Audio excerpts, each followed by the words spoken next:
तो आपके सामने है लाल कुआं जंक्शन। तो आज आपको मिलने वाला है लाल कुआं जंक्शन का ब्लॉग।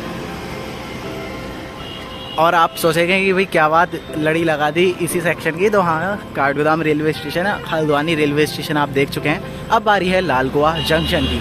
तो ये है लाल कुआं जंक्शन, आप देख सकते हैं। अब जंक्शन क्यों है वो तो मैं आपको बताऊँगा ही, उसके अतिरिक्त क्या क्या फैसिलिटी आपको यहाँ देखने को मिलती है वो मैं सब कुछ दिखाने वाला हूँ। तो चलते हैं अंदर लाल कुआं जंक्शन में। गाइस दोपहर के लगभग 12 बज रहे हैं, मतलब 12 बजने वाले, 1 घंटा बचा है। और इतनी ज़्यादा धूप है कि बस क्या ही बताऊँ। फिलहाल आपको पहले व्लॉग देना है तो इसलिए क्या करें, धूप लगे या कुछ भी करें, कुछ भी लगे व्लॉग तो बनना ही है।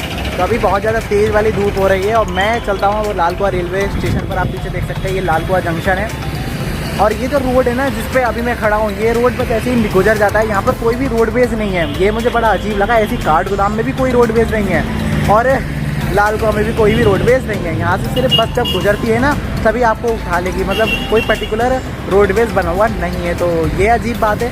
बाकी आप इन चीज़ों को ध्यान रख सकते हैं अगर आप लाल कुआं आते हैं। बस लाल कुआं एक शहर है, मतलब काफ़ी ठीक ठाक सा है, इतना बड़ा नहीं है जितना हल्द्वानी है। हल्द्वानी बहुत ज़्यादा बड़ा है। तो चलते हैं हल्द्वानी लाल कुआं जंक्शन के अंदर और बताता हूँ मैं आपको इस जंक्शन के बारे में।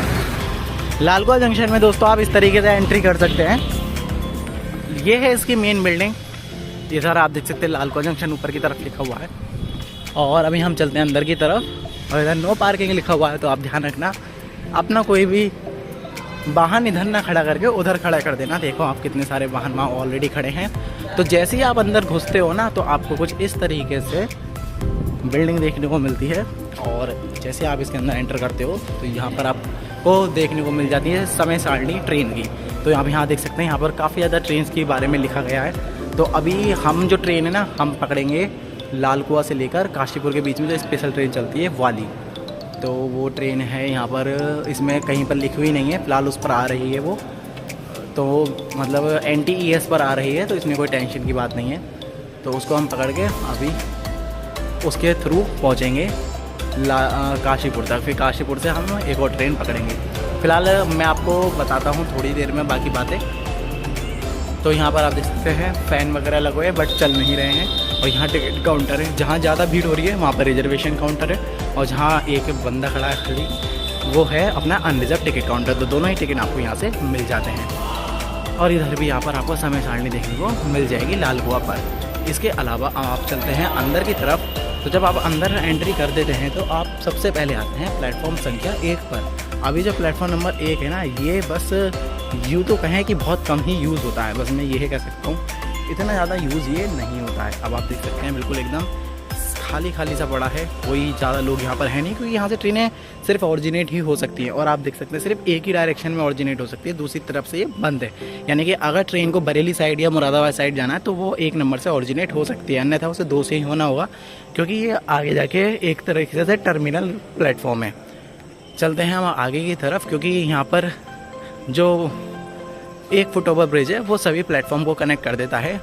बात करते हैं लाल कुआं रेलवे स्टेशन के बारे में। तो ये एक जंक्शन रेलवे स्टेशन है। अब जंक्शन होने का कारण क्या है कि यहाँ से आपको बरेली के लिए एक ट्रैक देखने को मिल जाएगा जो कि इज्जत नगर होता हुआ जाता है। और इज्जत नगर डिवीज़न में ही ये आता है। तो हेडक्वार्टर इनकी डिवीज़न है इज्जत नगर है। नॉर्थ ईस्टर्न रेलवे में ये आते हैं और नॉर्थ ईस्टर्न रेलवे का हेडक्वार्टर आप जानते हैं गोरखपुर है। इसके अलावा जो एक और ट्रैक निकल जाता है वो लाल कुआं से मुरादाबाद के लिए निकल जाता है, जो कि रामपुर होकर जाता है। तो बेसिकली हम कहते हैं कि लाल कुआं से रामपुर के लिए एक ट्रैक निकल जाता है। इसी तरीके से एक लाल कुआं से काशीपुर के लिए ट्रैक निकल जाता है और इसी तरीके से एक लाल कुआं से काठगोदाम के लिए ट्रैक निकल जाता है। तो इस वजह से ये एक जंक्शन बन जाता है। खैर ये जंक्शन काफ़ी ज़्यादा इम्पॉर्टेंट है इस पूरे सेक्शन का। यहाँ से आपको बहुत सारी ट्रेनें ऑरिजिनेट और टर्मिनेट होते हुए दिख जाएंगी। यहाँ पर आपको गरीब रथ एक्सप्रेस ट्रेन, शताब्दी एक्सप्रेस ट्रेन, संपर्क क्रांति express train, intercity express train, मतलब सारे जो ऐसे टाइप हैं जो मतलब होने चाहिए किसी एक जंक्शन पर, वो आपको देखने को मिलते हैं। पैसेंजर ट्रेनें भी थी कभी ज़माने में, बट अभी कोरोना के बाद से जो पैसेंजर है वो आप जानते हैं एक्सप्रेस की तरह ऑपरेट हो रही हैं। तो फिलहाल अभी हम चलते हैं फुट ओवर ब्रिज पे और मैं आपको बाकी के जो प्लेटफॉर्म है वो दिखाता हूँ। तो अभी हम चल दिए हैं फुट ओवर ब्रिज पर। ये है यहाँ का फुट ओवर ब्रिज, ठीक ठाक सा। और यहाँ पर एक अजीब सी स्मेल आ रही है, क्योंकि बराबर में ही फैक्ट्री है या फिर कहीं इंडस्ट्री है, वो भी बहुत अच्छी खासी।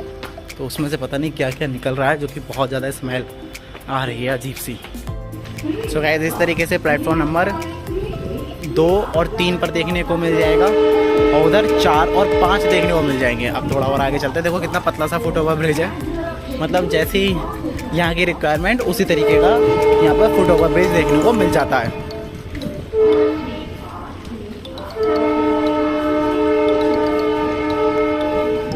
तो यहाँ देख सकते हैं प्लेटफॉर्म नंबर 4 और 5 का व्यू है। 5 काफ़ी ज़्यादा मेंटेन्ड है, आप देख सकते हैं 5 उधर है और 4 इधर है। तो मुरादाबाद से आने वाली ट्रेनें ज़्यादातर 4 पर ही आती हैं और काठगोदाम से आने वाली ट्रेनें ज़्यादातर 5 पर ही आती हैं। तो आप इन बातों का ध्यान रख सकते हैं। जो ट्रेनें ऑरिजिनेट वगैरह होती है ना, वही आपको देखने को मिल जाती हैं 1, 2, 3 पर, या फिर कोई काशीपुर से आती है तब 3 पर देखने को मिल जाती है। तो गाइस बात करें लालकुआ रेलवे स्टेशन के बारे में, तो यहाँ पर आपको टोटल 32 ट्रेनों का स्टॉप देखने को मिलता है। 7 ट्रेनें यहाँ से ऑरिजिनेट होती हैं और 8 ट्रेनें यहाँ पर टर्मिनेट होती हैं। तो ये इसलिए ही एक अलग स्टेशन है, क्योंकि वरना मोस्टली ट्रेनें आपको काठगोदाम से देखने को मिलती हैं, लेकिन काठगोदाम के अलावा भी आपको लालकुआ से काफ़ी ट्रेनें देखने को मिल जाती हैं। ये तो रही यहाँ पर ट्रेनों की बात। अगर बात करते हैं इसके कंस्ट्रक्शन की, तो 1886 के आसपास यहाँ पर कनेक्ट कर दिया गया था हरिद्वार से, यानी कि जो ब्रांच लाइन बनाई गई थी ना, उसमें हरिद्वार से कनेक्ट किया गया था लालकुआ हरिद्वार। फिर हरिद्वार को आप जानते हैं बाद में एक्सटेंड कर दिया गया था और हरिद्वार वाला जो लाइन थी वो एक्सटेंड होकर पहुँच गई थी देहरादून तक। और ये वाली जो लाइन थी, जो मैंने आपको बताया था, जब जो रोहिलखंड और कुमायूं प्राइवेट कंपनी थी, उन्होंने जब इसको कंस्ट्रक्ट किया था तो उन्होंने काठगोदाम तक इसको इंक्लूड कर दिया था। तो इस तरीके से इस ट्रैक का जो निर्माण था वो हुआ था और यहाँ पर अब तब से लेके अब तक आप देख सकते हैं ट्रेनें चल रही है। अब जो नॉर्थ ईस्टर्न रेलवे है वो इसलिए ही है, मतलब बाद में इनको नॉर्थ ईस्टर्न जोन में डाल दिया गया। आप जैसा कि देख सकते हैं यहाँ पर लालकुआ जंक्शन हिंदी में लिखा है, इंग्लिश में लिखा है और संस्कृत में भी लिखा हुआ है, और साथ ही लिखा हुआ है 256.52 अबव द सी लेवल। तो इतना मीटर ये ऊंचाई पर है समुद्र तल से। तो समुद्र तल से ऊंचाई हर रेलवे स्टेशन पर लिखी हुई होती है और यहाँ पर भी लिखी हुई है 252। तो फिलहाल दोस्तों ये है लालकुआ रेलवे स्टेशन, आपने देख लिया, बहुत अच्छे से समझ गए होंगे आप। यहाँ पर 5 प्लेटफॉर्म हैं, बहुत ही ज़्यादा यहाँ पर देख सकते हैं कितना ज़्यादा धुआं निकल रहा है। इस इंडस्ट्री की वजह से बहुत ज़्यादा अजीब सी स्मेल आ रही है, मुझसे रुका भी नहीं जा रहा। पता नहीं यहाँ पे लोग कैसे सर्वाइव करते हैं, सच में बहुत ज़्यादा ये रियल में एक बहुत ही ज़्यादा चिंता का विषय है। क्योंकि जो लोग यहाँ पर रह रहे हैं, जब मुझे इतना अजीब सा लग रहा है तो वो लगातार इस पॉल्यूशन को अपने अंदर इनहेल कर रहे हैं। बड़ी अजीब सी बात है। खैर इसमें क्या कर सकता है कोई, मुझे तो पता नहीं, आप बताइए क्या कर सकता है कोई कमेंट सेक्शन में।